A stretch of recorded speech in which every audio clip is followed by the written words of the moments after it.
Hello, my friend. How are you today? I hope you're well and you've got some things you're hoping for. I wanted to try something new today, just to see how it goes down. I've been experimenting a lot lately with the tone and content of my channel, and as a part of that, I want to try my hand at a bit of a video essay. For a long time, I was averse to making this channel just a podium for my opinions. As passionate as I am about video game criticism and criticism in general, I figured that there were already enough people in that space, and YouTube kind of had enough of that sort of content as it was. But it's dawned on me that there's nobody really out there looking at things the way I would look at them, or adding what I'd like to add to the conversation, and so I've decided to take a crack at it. Really, I just feel like I want to share some things with you, and who knows, maybe that'll help you start thinking about these things for yourself and coming to your own conclusions. That would make me very happy. Deep down, I think we all have more thoughts than we realize, just waiting to be woken up. So, without further ado, I'm Luke, and this is Second Thoughts, the show where I share some of my considerations, my ideas, my hopes, and my fears with you. Pull up a chair, grab yourself a nice beverage, and let's get into this. Today we're talking about quote-unquote toxicity and social media. Yay, fun topics, fun topics. You hear the word toxicity, quote-unquote, bounced around a lot these days, both in and out of gaming circles, but it's an especially prevalent topic among video game critics and journalists. It seems like every day someone's coming out with a new article or a new report on toxicity in games, or this game's community, or that game's community. You actually see it cropping up in all forms of media, around TV shows, around movies, around all manner of art these days, but for whatever reason, games seem to be the most frequent target of the buzzword.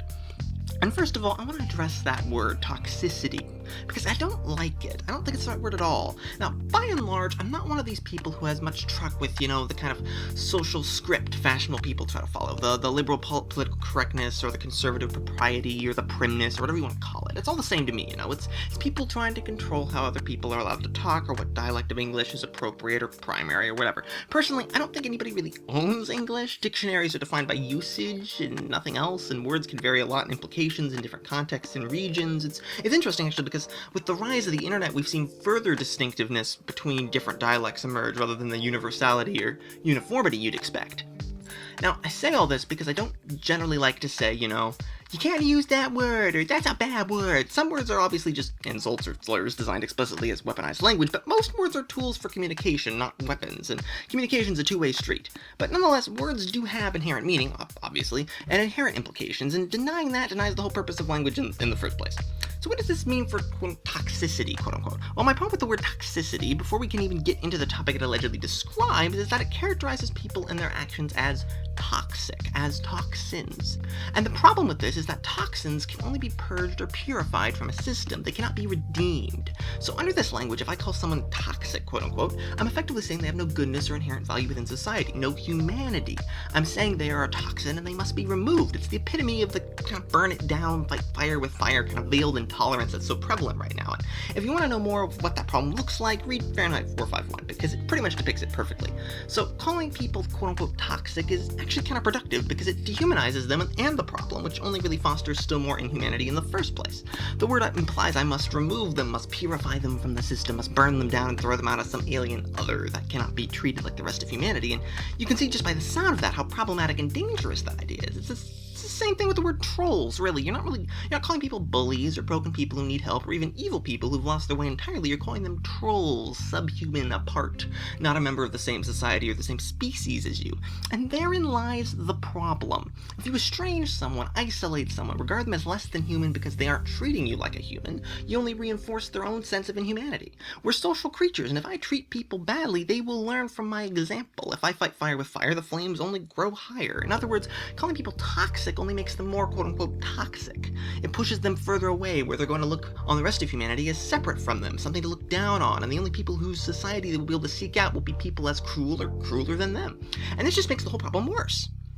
So I don't think we should be using the word toxicity. It's a non-committal, cowardly word anyway. It doesn't make any actual statement about any actions or draw on any philosophy or moral systems. I could call something toxic, but that doesn't really tell you what I think is non-toxic or how I think people should be behaving in the first place.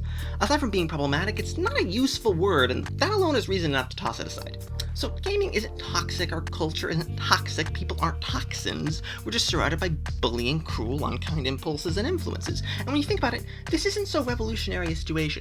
We have endless reams of fiction, even endless reams of games about bad people changing and growing and becoming good people. However, we don't have any notion of toxins ever becoming anything but toxins.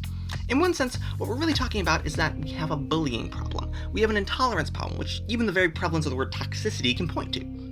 But once you begin to look at the data, this isn't exclusive to games. In fact, if you broaden the scope of your search to include all media, all art, you'll begin to see a rising trend of this everywhere. Actors being bullied because of films, movie makers being bullied, bullying everywhere. I suspect rooted in the rampant and unaddressed bullying problem in our public school system, which is scientifically more similar to the psychology of prisons than any other institution, but that's a topic for another time. For our purposes today, what's the one key thread that's tying all this bullying and cruelty together? What platform is delivering this stuff is almost synonymous with it, regardless of the media we're talking about? Well, it's social media. And if you think about it, this makes gaming's quote-unquote toxicity problem begin to make sense. Games have embraced social media more fervently and universally than any other art form, and so it begins to become clear why they have a reputation for these kinds of problems. Social media is rampant with bullying and intolerance and cruelty and condemnation, so of course that's bleeding over into our gaming communities. In fact, social media is nothing but a set of systems for human interaction. It's systems design, pretty dang similar to games if you think about it, and many games have drawn a lot from social media structures in designing their own multiplayer spaces. So what's social media's problem? Why does it create these internet mobs, provoke this anger in us? Why does it fill us with fury and confusion? Why does a session with social media statistically make us unhappier than we were before we interacted with it? Well, if social media is all just interactive systems design, we can use the same process of criticism we use to examine games to examine what's going on with social media. For this video, I'm going to use Twitter because it's one of the biggest networks, and I personally think it's also one of the most poorly designed, kind of an exemplar of the whole problem with social media design in general. Now, the thing to remember is, most interactive systems are spatial in one way or another. Nearly all games are spatial. It's something of a constraint on our current understanding of the medium. From Monopoly to World of Warcraft, Apex Legends, to any other set of systems, there's usually a spatial dimension in play. A game board, a game world, etc., etc. In fact, most of our game design is built around spatial principles. How fast does the player move? Where are we placing goals and obstacles? What is the player's relationship to said goals and obstacles? You get the idea. While this is something of a generalization, we can confidently say most games and most systems are very spatial in nature. Why is everything so spatial? Because systems are all about relationships, and human relationships, like all human interaction, is inherently and ancestrally spatial. For most of history, we've been interacting spatially, and this is hardwired into our psychology and our understanding of the world. You know, I interact with someone, I do it in a space.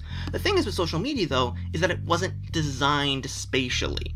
Now, I'm going to be criticizing social media design pretty fearsomely in this video, if it weren't obvious already, and I want to be clear, I don't think this is the result of any malicious intent on their part, on the part of the people who made social media. If I were to posit a theory, I'd say it's the result of corporate incompetence and our tendency as human beings to start playing with new technology before we fully understand how it works. I don't think the people who constructed our social media sites are bad people, necessarily. I just think they did a bad job. And it's not necessarily a very nice thing to say, but it is true, and here's why I think it is. Because human relationships and interactive systems are both pretty spatial, if you design a system for the facilitation of human relationships without approaching it from a spatial perspective, you're gonna miss the mark. You're not gonna know what you're doing, and you're gonna create something that feels awful to use. Let's take Twitter's archetypal feed. You scroll through a long list of various blurbs of tweets, none of which have context, none of which are organized, and most of which aren't even from people you explicitly followed, but are rather from people they retweeted or people Twitter thinks you should be paying attention to. Let's contextualize this spatially. Your feed is your feed. It's presented as something you own and control. Social media would call it tailored, which is actually incredibly personal language, usually reserved for clothing made specially for you. In other words, it belongs to you, it's personal, it's your space. Let's call it your front yard for the purposes of this analogy. It's public, but it's yours. Now imagine an endless stream of screaming people, none of which you'd approached, half of which you didn't even know, and the other half of which you had mostly only heard of, were constantly and never-endingly running up your front yard. They're ringing your doorbell, they're screaming your name, they're talking about things in tiny snippets you have no context for, in which you've never initiated a conversation about with them. If you have your DMs open, they're breaking into your house and yelling at you and asking you to help them work on things. And if you're like most people, you can't ever get away from this because your phone is constantly pinging you every time anybody screams anything, and we've all been taught to never put down our phones for any reason. What does this sound like? Does this sound like a peaceful situation where you initiate conversations and build friendships? No, it sounds like an infuriating nightmare practically designed to elicit rage, confusion, and depression. Of course the studies have found social media makes people sadder. Think of what it actually is. It's a bunch of random things said by random people in no kind of order and presented under no kind of real organization, caterwauling constantly into your ears without you having any actual systematic say in it. You don't have a conversation with people on social media. You never walk up to someone and say hi, tellingly. You get screamed at, and you scream back. And heaven help you if you actually want to communicate anything clearly or precise in that screaming, because on Twitter, you've only got a couple hundred characters to do it, and you're going to be doing it surrounded by a crowd of dozens of other screaming people whose screams are presented as equally conversationally and topically relevant. People try to circumvent the system, of course, to facilitate actual human interaction, which just goes to show how broken the system is in the first place if you have to fight it to even connect with people. You'll see people chain their tweets into threads, trying to make up for the suffocating character count that prevents anyone from saying anything with any context, but Twitter just nests tweets under each other. So you have to do this super carefully, otherwise certain ones won't even show up without furious digging. And even then, if you manage to twist the comment reply system into creating a thread of properly interconnected tweets, the system will only show a random set of tweets from that thread to other people. You might be mid-sentence, you might be finishing something else important you'd already said, you might be replying to something incredibly contextually important. They won't know, unless they choose to click and dig through your thread, which is designed to be difficult to do. It's fighting upstream all the way. So what is Twitter even designed to do? Allegedly, it's a platform for sharing stray thoughts, but spatially speaking, nobody runs up other people's lawns and starts screaming their stray thoughts at the top of their lungs without any context or conversation. There is no exchange on Twitter, only statements. If anyone replies to anything, it's presented as a comment or a reaction. And reactions are one way, whereas conversation is two-way.